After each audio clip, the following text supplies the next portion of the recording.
Hey, so I'd like to speak again about the different cultures and groups that I'm really happy to be able to play in. And this is coming back to the El Gusto, which is a traditional Shabi orchestra. Shabi is the popular music in Algeria, which is played at weddings and popular events like this.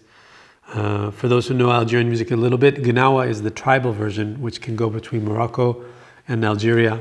And Shabi is more popular for celebrations and things. And in this orchestra, they play lots of great melodies and things. And I wanted to write a homage to them. And it sounds a bit cliche, but when I was taking the taxi back from the city of Algiers to the airport, I heard this melody on the radio. And I thought, wow, I should really make a song with this. And it was a good enough melody that stuck in my head, just 3 notes. And I wrote this song as a homage to them. And I thought maybe it could be a nice example to speak with regarding to articulation and ways of playing the melodies. And using, as I've talked about a little bit before, hammer-ons and pull-offs to make the melodies sound or emulate these amazing melodies that I hear on these amazing instruments from different cultures and abroad. So it's called Casbah Radio. I'll play it and then maybe I can show a couple things afterwards.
So one thing that I found really interesting is that using hammer-ons and pull-offs can really change the way, of course, a melody sounds. A lot like bow articulations and things, it completely changes it. If I was to pluck the melody, to pluck every note, pizzicato.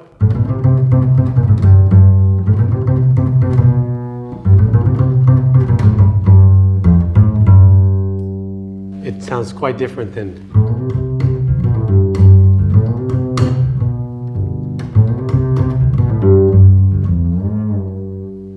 So it's something that I find interesting to play with, and when I try to figure out how I can absorb hearing a melody from an instrument or something that's quite exotic, how can I do something to bring that into the bass a little bit and to find a way to emulate or incorporate that into the bass playing.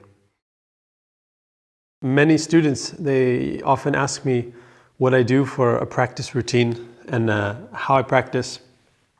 And I think it's a really good question, and it's always interesting to find out what works for different people and different musicians. Everyone works in a different way. I explain what I've done, and this has worked for me for a long time now, probably even 10, 15 years. I have kind of a set system that I use, and this system I can do in 5-10 minutes, or I can do in a whole day. So it kind of gets compressed or it gets extended depending on the level of calmness or level of mess of my day or my period of touring or being at home or having time to work and stuff.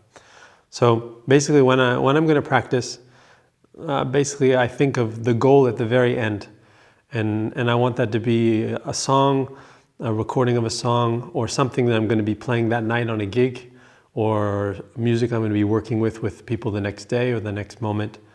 And I would take that song and I would take the tonality of it and I would make a drone with that. So for example, if I was playing a jazz standard or a blues in B flat, so then my drone would actually be a B flat, and I would do something in the beginning very sort of zen, maybe open strings or long notes with a bow, something to kind of get in touch and say hello to my instrument, get the instrument in tune, gets the instrument warmed up and us sort of synchronized a bit.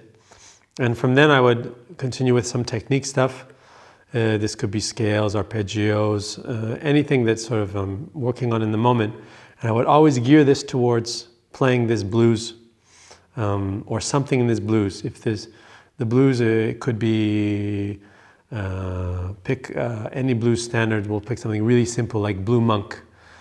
So there'd be something about the melody or the chord changes in Blue Monk. I would be already applying this into the technique stuff I'm doing. And I do this with the goal that whatever I'm practicing will actually come out in a natural sort of music, real playing situation at the end. Then I would work on maybe something rhythmical. Same thing if I'm playing Blue Monk and it's a jazz tune and I'm doing swing, it'll be something maybe regarding walking, maybe an exercise with a metronome. If I'm doing something with groove or with odd time signatures or learning some Gnawa music, I can add that into it. Basically always incorporating it in. And then I would eventually move on to getting closer to the song. And I would work on the song itself, maybe learning the melody, the bass line, putting the two together, working on certain part of the song that I know I have a hard time negotiating, like kind of polishing the song. Maybe it's something to do with memorization, etc. The ideas are kind of endless, making up games and exercises which are tailored to getting this better and more polished. And then at the very end of the session, I'll play the song, maybe alone in a way, but as if I was doing a concert, maybe a solo version, a rubato, maybe a version in tempo, and then I always try to end up with playing with a recording. I've always loved playing with recordings and pretending that I'm actually the bass player in the group, or even putting a recording on headphones and playing so that I can't hear myself, but I can hear the bass player and I can feel when I'm synchronized with, so for example, their way of feeling the walking bass line or something. Basically a playing context which is closest to the real thing as being on stage as I can get. And I'll end the practice session with that, which for me is getting me as close to possible to being on stage. And then after that, I'll hopefully go to a jam session and play that song, or I'll play that in the rehearsal the next day with the group or in a concert. And so this session, if I have 10 minutes, I'll do this all in 10 minutes. It gets compressed. I decide which parts need more attention. Maybe on Monday more the drones end part, and then on Tuesday I jump more to the song repertoire part of it. But I always kind of use this order. And then of course, if it's a luxury and I have a whole afternoon, morning, or a day, then I can really stretch things out and go deep into things. So for me, this has worked really good and gives me a kind of continuity from day to day and from one practice session to the next, where I feel I'm advancing in little elements, little by little.